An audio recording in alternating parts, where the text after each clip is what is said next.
তুমি আমার গায়ে হাত দিলে বলছে তুমি গায়ে হাত দিলে তোমার অধিকারটা দিয়েছে আমার গায়ে হাত দেওয়ার। বেশ করেছে, আমি লিখেও দিয়েছি, আমিও লিখে দিয়েছি ওখানটায় যে আমার জন্য এই মিটিংটা।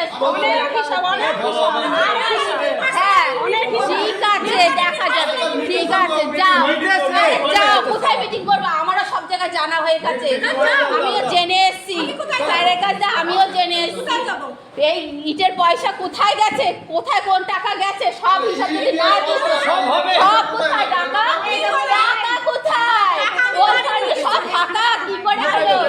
বাড়ি জানা তুমি বাড়িতেই নিয়েছো, ঠিক আছে সবভাবে ভাষা দাও, আমি তোমাকে তুই তো আমারই ভাষা দেবে না, তুই তো আমারই ভাষা কোনো হিসাব দেবেন না, সব টাকা আত্মসাৎ করছো মিলেমিশে আত্মসাৎ করছো টাকা, পঞ্চায়েতের টাকা, নিজের টাকা না ওটা, পঞ্চায়েতের সরকারের টাকা, বুঝেছো তো?